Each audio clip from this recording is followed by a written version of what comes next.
Good morning dear friends.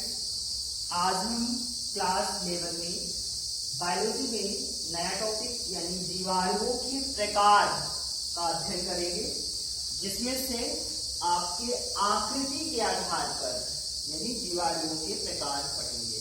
Types of bacteria यानी जीवाणुओं के प्रकार on the basis of shape यानी आकृति के आधार पर जीवाणुओं के प्रकार। तो सबसे पहले हम देखते हैं आकृति के आधार पर जीवाणुओं को दो भागों में, एक ये और दूसरा ये, डिवाइड किया गया है, यानी दो भागों में बांटा गया है। जिसमें से पहला है आपका गोलाकार जीवाणु यानी कोकाई बैक्टीरिया, और दूसरा है आपका दंडाणु बैक्टीरिया, जिसे इंग्लिश में बैसिलस बैक्टीरिया कहते हैं।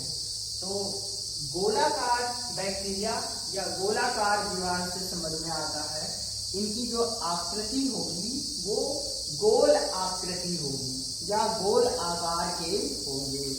तो जो गोलाकार जीवाणु हैं, इनको आकार के आधार पर यानी जो इसका कोकाई शब्द है, कोकाई से क्या तात्पर्य है कि कोकाई ये जीवाणु सामान्यतः गोल आकार का होता है। एक गोलाकार जीवाणु जो है वो कोकस कहलाता है। जो गोल आकृति का जीवाणु होगा वो कोकस कहलाएगा।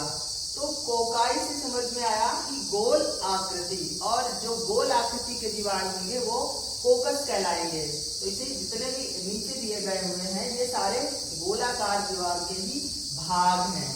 तो ये सारे के सारे जीवाणु कोकस कहलाते हैं। तो गोलाकार से समझ में आया कि ऐसे जीवाणु जिनकी आकृति या आकार गोल आकार का होता है या गोल आकार के बने होते हैं, उन्हें गोलाकार जीवाणु या कोकाई बैक्टीरिया कहते हैं। और दूसरा प्रकार है दंडाणु जीवाणु। दंडाणु को इंग्लिश में बैसिलस, ध्यान रखना कि बैसिलस बैक्टीरिया कहते हैं। दंडाणु से तात्पर्य है कि छड़ाकार यानी छड़ाकार जीवाणु जो छड़ के आकार के होते हैं उन्हें बैसिलस बैक्टीरिया या दंडाणु बैक्टीरिया कहते हैं। तो आइए इसके पहले सबसे पहले अब हम गोलाकार बैक्टीरिया के बारे में पढ़ते हैं, क्योंकि ये आपका दंडाणु बैक्टीरिया, इसको बाद में करेंगे। तो सबसे पहला प्रकार गोलाकार जीवाणु कोकाई बैक्टीरिया का पहला भाग दिया हुआ है, और इसके सारे भाग यानी गोलाकार जीवाणु को कई भागों में विभाजित किया गया है, जिसमें से आपके ये दिए गए हैं। ये आपके विभाग या भाग जीवाणुओं के प्रकार का नाम है, उसके बाद उदाहरण है और उसकी संरचना दी हुई है। तो सबसे पहले माइक्रोकोकाई यानी माइक्रोकोकाई जीवाणु।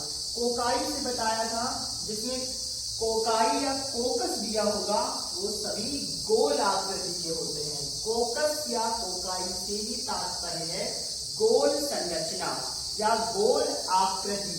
तो माइक्रोकोकस की संरचना में क्या होता है कि माइक्रोकोकस जो जीवाणु हैं ये एक दूसरे से यानी माइक्रोकोकस जीवाणु की कोशिका एक दूसरे से पृथक रहती है, अर्थात इनके साथ कोई दूसरा जीवाणु नहीं लगा होता है।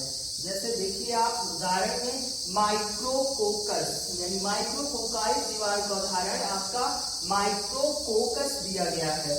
और माइक्रोकोकस जीवाणु के भी कई जातियां होती हैं, तो उनको जाति के अनुसार आप अलग अलग तरीके से लिखा जाता है। जैसे माइक्रोकोकस एजिलस, दूसरा माइक्रोकोकस रोजियस यानी माइक्रोकोकस एजिलस या माइक्रोकोकस रोजियस भी लिख सकते हो।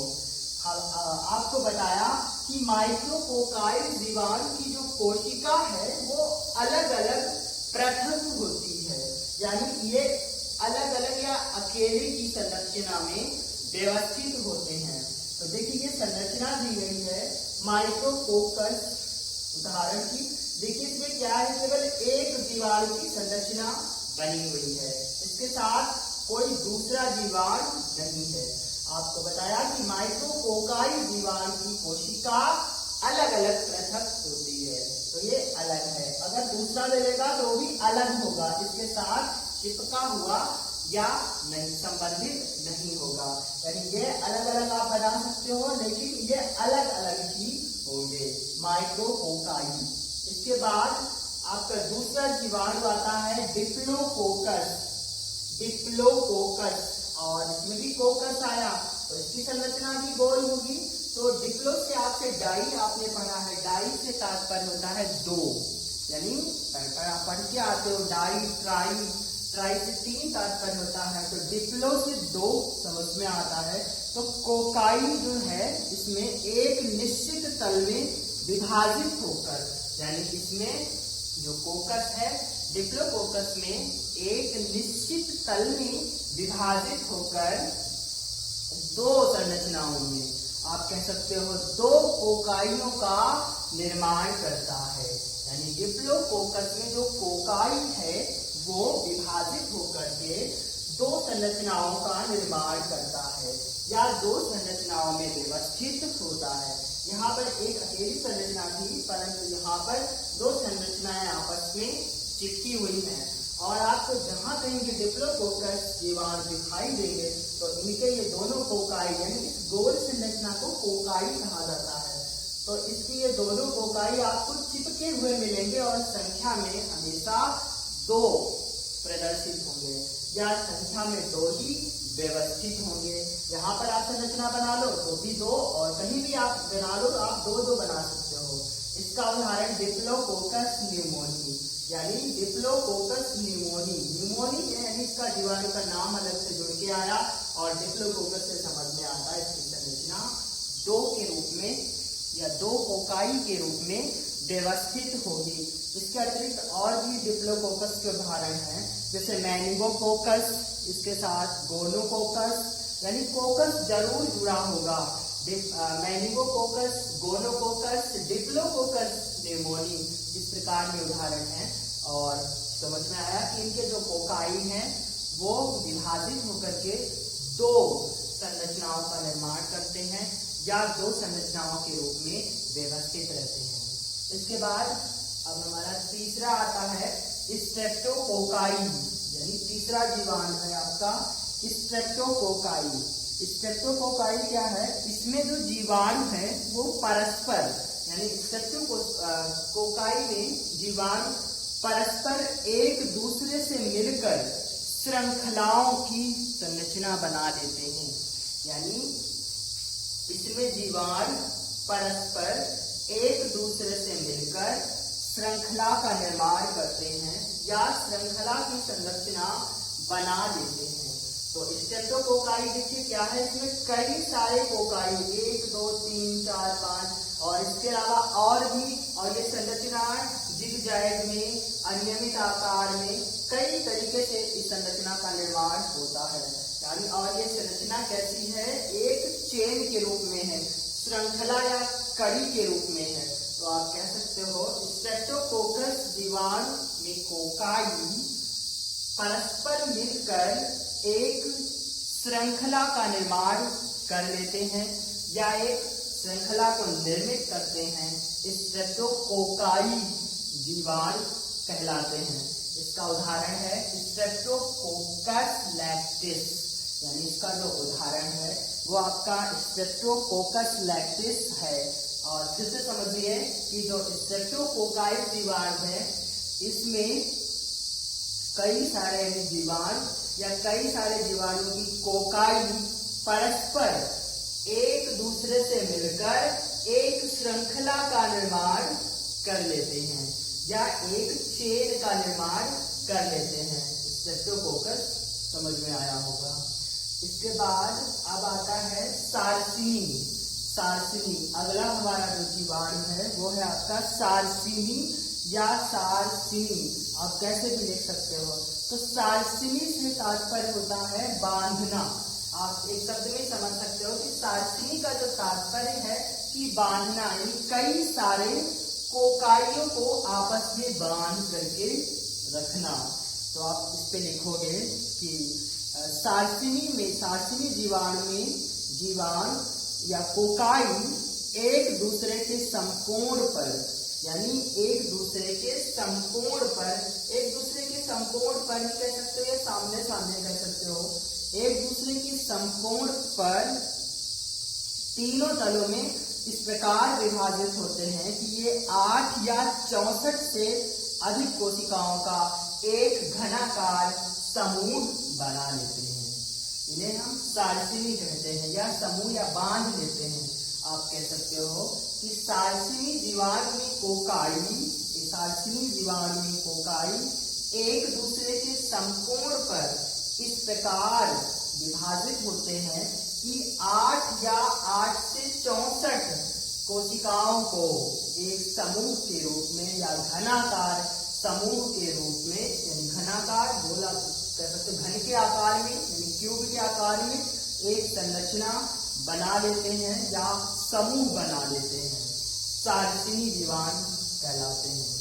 सार्सिनी का उदाहरण है आपका सार्सिना या सार्सिना, इसमें बड़ी की मात्रा भी लगा सकते हो, गलत नहीं होगा, सार्सिना। इसके बाद अगला जीवाणु है स्टेफाइलोकोकाई। अगला जीवाणु का नाम है आपका स्टेफाइलोकोकाई। स्टेफाइलोकोकाई क्या होता है, इसमें जो है कोकाई, स्टेफाइलोकोकाई से तात्पर्य होता है अंगूर के गुच्छे, यानी सार्सिनी का तात्पर्य था आपस में बांधना, तो जिसमें क्या होता था कि 8 से 64 कोशिकाएं आपस में इस प्रकार व्यवस्थित होती थी और एक घन का आकार बना लेती थी। परंतु स्टेफाइलोकोकाई से तात्पर्य है बंच ऑफ ग्रेप्स, यानी अंगूर का गुच्छा। तो आपने देखा होगा अंगूर का गुच्छा कैसा होता है। तो स्टेफाइलोकोकाई जो जीवाणु है वो अनेक तत्वों से विभाजित होकर कोशिकाओं का, यानी स्टेफाइलोकोकाई जीवाणु में कोकाई अनेक तत्वों से विभाजित होकर एक अनियमित प्रकार के अंगूर के गुच्छे का निर्माण कर लेते हैं। क्योंकि अंगूर के गुच्छे का जो आकार होता है कोई निश्चित आकार नहीं होता है, कि कभी अंगूर का गुच्छा ऊपर से मोटा होता है और नीचे जो है सकरा हो जाता है, ऊपर से चौड़ा होता है नीचे सकरा हो जाता है, या ऊपर सकरा बीच में जो है चौड़ा नीचे सकरा, इस प्रकार से अंगूर का गुच्छा अनियमित रूप से बना होता है।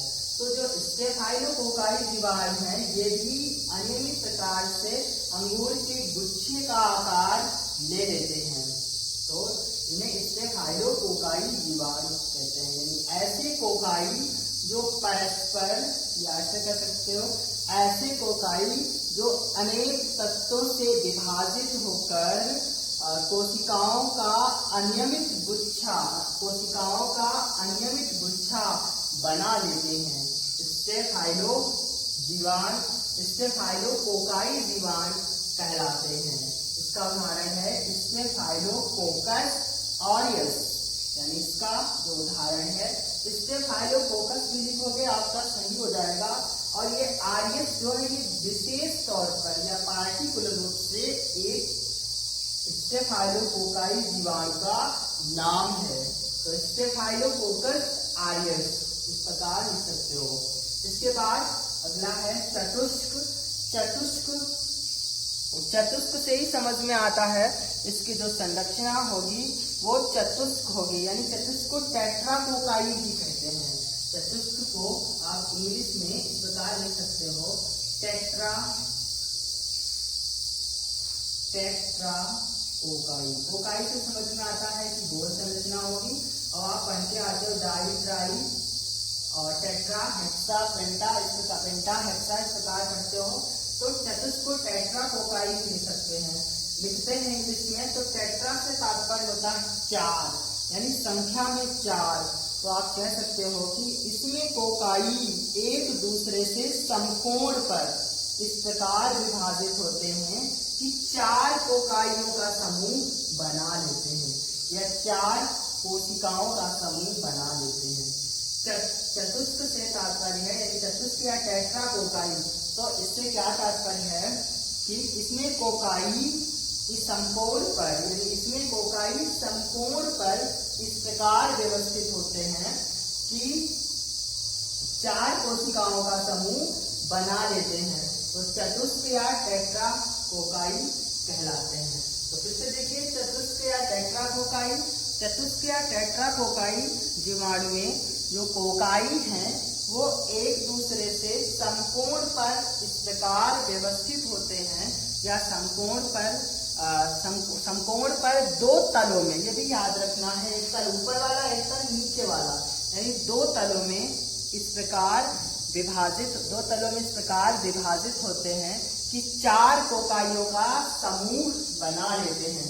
देखिए कि 4 कोकाइयों का समूह है तो आपका चतुष्क या टेट्रा कोकाई कहलाएगा। और इसका उदाहरण है नाइसीरिया, यानी इसका उदाहरण नाइसीरिया या नीसीरिया, नीसीरिया भी इसको लिखते हैं इंग्लिश में, तो इस पर ध्यान रख देना, ये सही है आपका नाइसीरिया या नीसीरिया।